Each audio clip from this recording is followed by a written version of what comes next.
तो स्टार्ट करते हैं हम।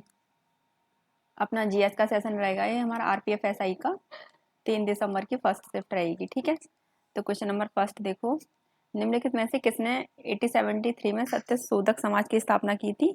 तो ज्योतिबा राव गोविंद राव फुले ने। ठीक है, क्वेश्चन नंबर सेकंड देखो, निम्नलिखित में से कौन सा विकल्प एक वस्तु की उपयोगिता है?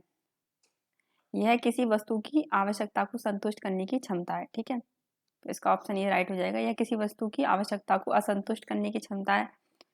तो यह किसी वस्तु की आवश्यकता को संतुष्ट करने की इच्छा है, तो यहाँ इच्छा नहीं क्षमता। ठीक है, तो ऑप्शन फर्स्ट इज राइट हो जाएगा यहाँ पे।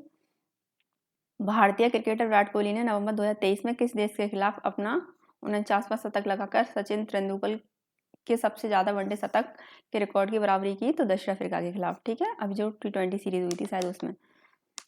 विकृत पिंड की प्रत्यास्थ स्थितिज ऊर्जा होती है, कैसी होती है? उसका ये फॉर्मूला होता है 1/2 इंटू प्रतिबल विकृति इंटू आयतन। ठीक है,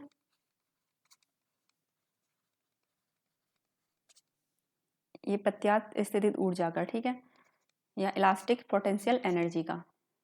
तो ये फॉर्मूला होता है, इसको देख लेना आप, तो याद कर लेना जो भी इंपॉर्टेंट फॉर्मूले हो साइंस में।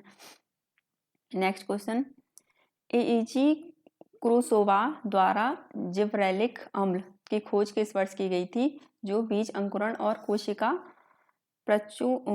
प्रचारोद्वहन को उद्दीपन करने के लिए जाना जाता है? तो ये जो खोज की गई थी, बेसिकली इसमें खोज पूछी है तो 1926 में। ठीक है, निम्नलिखित में से कौन सा अंतरराष्ट्रीय मात्रक प्रणाली एसआई में ऊर्जा का मानक मात्रक है? तो वो है हमारा जूल। ठीक है, भारत में विक्टोरिया मेमोरियल का निर्माण कब किया गया था? तो ये किया गया था 1906 में, और ये इंपॉर्टेंट क्वेश्चन है, हिस्ट्री से ही है, तो ध्यान रखना आप लोग। ठीक है, नेक्स्ट क्वेश्चन देखो, मार्च 2024 में इस्तीफा देने वाले मनोहर लाल खट्टर भारत के किस राज्य के मुख्यमंत्री थे? तो ये थे हरियाणा के, है ना। भारत में प्रौद्योगिक उन्नति ने रोजगार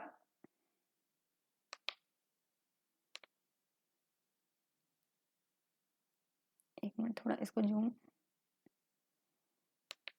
अब ठीक है, भारत में प्रौद्योगिकी उन्नति ने रोजगार प्रवाह को किस प्रकार प्रभावित किया है?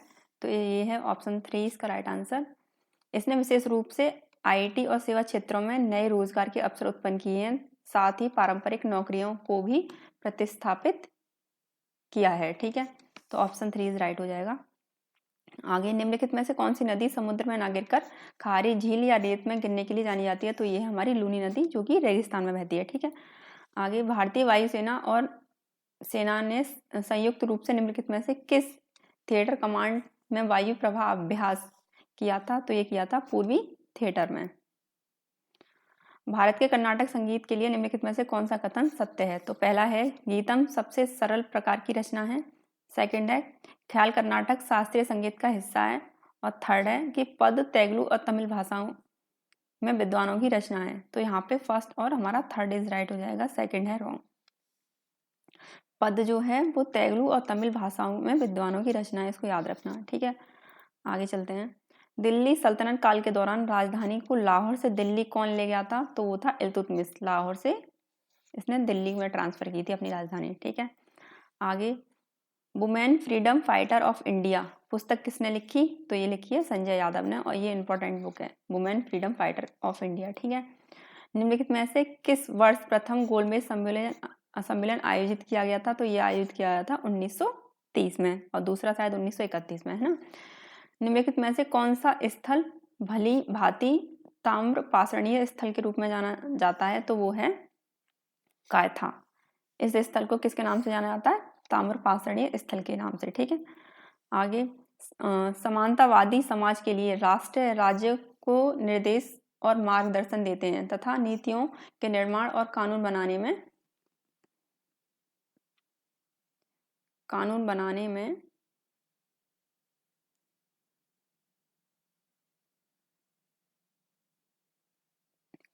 सरकार को मॉड्यूल प्रदान करते हैं। तो ये है निर्देशक सिद्धांत। ठीक है, जो डीपीएसपी है हमारे वो। भारत की जनगणना 2011 में निम्नलिखित में से किस राज्य की जनसंख्या 10 करोड़ से अधिक दर्ज की गई थी? तो वो है बिहार की। ठीक है, देखो फर्स्ट नंबर पे तो अपना यूपी था और सेकंड पे था महाराष्ट्र, है ना, जिनकी जनसंख्या जो थी सबसे ज़्यादा थी, है ना। आगे चलते हैं। उस वैज्ञानिक का नाम बताइए जिसने 1960 के दशक में जीवित कोशिकाओं में आनुवंशिक कोड को समझने की प्रक्रिया विकसित की थी। तो वो है मार्शल निरेनबर्ग। ठीक है, ये भी इंपॉर्टेंट क्वेश्चन है, इसको भी याद रखना। 2024 में भारत और सऊदी अरब संयुक्त सैन्य अभ्यास सदा तक वो तनसिक के उद्घाटन संग्रहण का आयोजन कहाँ हुआ था? तो ये हुआ था महाजन, राजस्थान।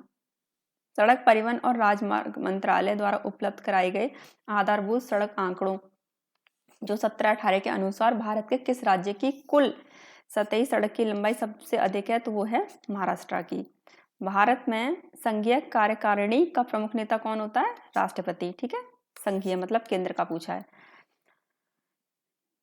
ये है क्विको 2 सिग्नल रिले उपग्रह को किस देश द्वारा 2024 में लॉन्च किया गया था? जो भावी लूनर प्रो मशीन के लिए, एक मिनट यहाँ थोड़ा वो कर लेते हैं इसको, मशीन के लिए संचार हेतु के रूप में कार्य करेगा। तो यह है चीन के द्वारा लॉन्च किया गया था इसे, है ना। मई 2024 में श्रीहरिकोटा से लॉन्च किए गए single piece 3D printed engine वाले भारत के प्रथम रॉकेट का क्या नाम क्या था? तो उसका नाम था अग्निबाण। ठीक है, ये इंपॉर्टेंट क्वेश्चन है तो आपको याद रखना है। आगे चलते हैं। भारत में मौलिक अधिकारों की सुरक्षा और प्रवर्तन के लिए निम्नलिखित में से कौन जिम्मेदार है? तो ये है भारत का सर्वोच्च न्यायालय यानी कि सुप्रीम कोर्ट, है ना। आगे, कुलोत्तुंगा प्रथम निम्नलिखित में से किस राजवंश का राजा था? तो ये था चोल वंश का। तो देखो ये चोल वंश है, राष्ट्रकूट है, गुर्जर प्रतिहार हैं। ठीक है, ये आपको अच्छे से पढ़ लेने हैं। इनके संस्थापक कौन थे और इनके जो राजा है ना, जैसे जैसे यहाँ पे पूछ लिया ये प्रथम किस राजवंश का राजा था, तो ये संस्थापक तो है नहीं है इसका राष्ट्रकूट का, वो शायद दुंतीदर्ग था, लेकिन बीच में से पूछ लिया है। तो आपको ये एक बार सबके राजा जो थे स्टार्टिंग से एंड तक पढ़ लेना। ठीक है, क्योंकि मैंने देखा है कि यूपीएसआई में इनसे ज़्यादा पूछे जा रहे हैं हिस्ट्री में, है ना। आगे, जलवायु परिवर्तन पर दुनिया का एकमात्र बहुपक्षीय निर्णय लेने वाला मंच जिसमें दुनिया के लगभग सभी देश की सदस्यता है, संयुक्त राष्ट्र जलवायु परिवर्तन सम्मेलन COP यानी कि COP 28 30 नवंबर से 12 दिसंबर कब हुआ? ये 30 नवंबर से 12 दिसंबर 2023 तक किस स्थान पर आयोजित किया गया था? तो ये आयोजित किया गया है दुबई में। ठीक है, निम्नलिखित में से कौन कलकत्ता यानी कि अब कोलकाता में स्थापित बेंथनु स्कूल के प्रथम सचिव थे? तो ये थे ईश्वर चंद्र विद्यासागर। ठीक है, पैमाने और आकार के परिवर्तन की एक मात्रात्मक प्रक्रिया जिसे नैतिकता और मापदंडों द्वारा मापा और सहायता प्रदान की जा सकती है, तो वो है विकास, है ना। आगे, किस संशोधन ने शिक्षा के अधिकार को मौलिक अधिकार बना दिया? तो वो था 86वां संशोधन जिसने शिक्षा के अधिकार को क्या बना दिया? मौलिक अधिकार। ठीक है, तो संविधान संशोधन जो इम्पोर्टेंट है वो आप लोग पढ़ लेना अच्छे से। मेघना की मुख्य धारा बराक नदी निम्नलिखित में से किस राज्य से निकलती है? तो ये निकलती है मणिपुर से, मेघना की मुख्य धारा। ठीक है, और बराक नदी निम्नलिखित में से किस राज्य से निकलती है? मणिपुर से। शीत घाव किस वायरस के संक्रमण के कारण होने वाला दर्दनाक छाले होते हैं? तो ये है HSV1 से। ठीक है, अन्नपूर्णा देवी की अध्यक्षता वाले कुपोषण मुक्त झारखंड कार्यक्रम का मुख्य लक्ष्य क्या है? तो ये है पोषण मानकों और बाल कल्याण को बेहतर बनाना। ठीक है, आगे, निम्नलिखित में से किसे 8वीं अरुणाचल प्रदेश विधानसभा के उपाध्यक्ष के रूप में निर्विरोध चुना गया है? तो वो है कार्डो क्या है ये? नियोर। ठीक है, कार्डो नियोग्र। ठीक है, इनको चुना गया है। तो 1951 में अंतर्राष्ट्रीय समायोजन करने के लिए रुपए को किया गया था, तो इसको अवमूलित। ठीक है, 1951 में अंतर्राष्ट्रीय समायोजित करने के लिए रुपए को अवमूलित किया गया था। निम्नलिखित में से कौन सा लोक संगीत का एक रूप है? तो ये है नवोरिया गीत। देखो ये तो बहुत डीपली पूछे गए हैं। ठीक है, हाल ही में प्रकाशित भारत की राष्ट्रीय MPI रिपोर्ट की गणना के लिए कितने संकेतकों का उपयोग किया गया था? तो ये किया गया था 12। कौन सी रिपोर्ट थी? Indian national MPI report. ठीक है। इसमें कितने संकेतक का उपयोग किया गया था? तो 12। आगे निम्नलिखित में से कौन सा पर्वत दर्रा उत्तराखंड में स्थित नहीं है? तो ये है नाथुला। नाथुला दर्रा शायद मेरे हिसाब से सिक्किम में है ना। बाकी एक बार आप लोग देख लेना सिक्किम में है या कहीं और है। आगे चलते हैं। भारतीय अर्थव्यवस्था में भारतीय लघु उद्योग विकास बैंक SIDBI निम्नलिखित में से कौन सी भूमिका निभाता है? तो ये है किसके लिए? ये बैंक सूक्ष्म लघु और माध्यम उद्योगों के लिए, ठीक है, उनके लिए, मतलब सूक्ष्म लघु और माध्यम उद्यमों को वित्त पोषित करना और बढ़ावा देने के लिए। बेसिकली ये इसलिए जो छोटे लघु उद्योग होते हैं ना, उनको बढ़ावा देने के लिए। आगे विश्व बैंक में शामिल है, तो क्या शामिल है? IBRD विश्व बैंक में शामिल है ये, ठीक है। तो देखो ये भी इंपॉर्टेंट क्वेश्चन है। आगे एक लेंस की शक्ति इतनी होती है -2.5 ये डायोप्टर। इस लेंस की प्राकृतिक और फोकस दूरी क्या है? तो ये हमें तो फॉर्मूले से ही निकलेगी। तो फोकस दूरी -4 वाला अवतल लेंस, ठीक है। आगे सितंबर 2024 में भारतीय विज्ञान शिक्षा और अनुसंधान संस्था भोपाल के वैज्ञानिकों द्वारा अदरक की एक प्रजाति वो ये है कि खोज प्रथम बार निम्नलिखित में से किस राज्य में की गई थी? तो ये की गई थी मेघालय में, ठीक है। क्या थी ये इसकी प्रजाति? वेटिनिसिस, ठीक है।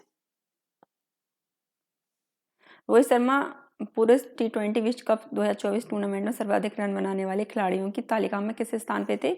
तो ये थे दूसरे स्थान पे, ठीक है। आगे बायोलॉजिकल साइंस रेडी में विज्ञान युवा 2024 पुरस्कार विजेता प्रोफेसर अरविंद पेन मात्सा निम्नलिखित में से किस संस्था के सहायक प्रोफेसर हैं? तो ये हैं हमारे IIT बेंगलुरु में, ठीक है। भारत में खरीफ का मौसम निम्नलिखित में से किस फसल की खेती से जुड़ा है? तो ये है चावल, ठीक है। खरीफ की फसल मतलब इनडायरेक्टली मतलब मौसम की बात हो रही है यहाँ पे। तो खरीफ का मौसम निम्नलिखित किस फसल से जुड़ा है? तो ये है चावल की खेती से, ठीक है। निम्नलिखित में से किस वर्ष नागरिकता अधिनियम 1955 में संशोधन द्वारा भारत की विदेशी नागरिकता योजना शुरू की गई थी? तो ये था संशोधन 2005 और ये क्वेश्चन हमारा SSC GD में भी पूछा था, ठीक है। तो ये ध्यान रखना है, इंपॉर्टेंट क्वेश्चन है। नागरिकता अधिनियम संशोधन कौन सा था? 1955। और इसमें संशोधन द्वारा भारत की विदेशी नागरिकता योजना जो जोड़ी गई थी वो जोड़ी गई थी 2005 में, ठीक है। आगे भारतीय जनगणना 2011 के अनुसार निम्नलिखित में से किस उत्तर पूर्वी राज्य में अधिकतम साक्षरता दर्ज की गई थी? तो वो की गई है मिजोरम में। आगे कौन सी याचिका उन कार्यपालिका और निचली न्यायिक संस्था के विरुद्ध उनके कर्तव्यों और निर्वहन हेतु जारी की जाती है जिन्हें वे पूरा करने में असफल रहे? तो वो है फरमादेश, ठीक है। तो इन चारों के बारे में आपको अच्छे से पढ़ना है। जैसे फरमादेश है, उत्प्रेक्षण है, अधिकार पुरस्कार, ये बहुत पूछे जाते हैं, बहुत पूछे गए हैं। इससे पहले वाली शिफ्ट में भी शायद उत्प्रेक्षण से क्वेश्चन था, है ना। आगे निम्नलिखित में से कौन सा कथन गलत है? तो इसमें हमें गलत बताना है। जैसे अनुच्छेद 76 प्रधानमंत्री की अध्यक्षता में मंत्री परिषद का प्रावधान, तो ये गलत है यहाँ पे, ठीक है। और बाकी ये 74 के अनुसार राष्ट्रपति केवल मंत्री परिषद की सलाह पे कार्य करेगा, ये ठीक है। 77 के अनुसार भारत सरकार के सभी कार्यपालक कार्य राष्ट्रपति के नाम से निष्पादित किए जाएंगे। मंत्री परिषद के सभी सदस्य राष्ट्रपति के प्रसाद पर्यंत का वो पद धारण करते हैं, तो ये भी सही है ना।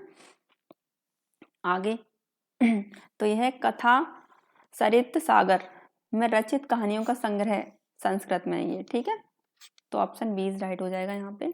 तो यहाँ हमारा ये GS का सेशन फिनिश होता है। आगे की जो भी शिफ्ट है जल्दी से कोशिश करेंगे कि जल्दी से जल्दी कवर हो, ठीक है।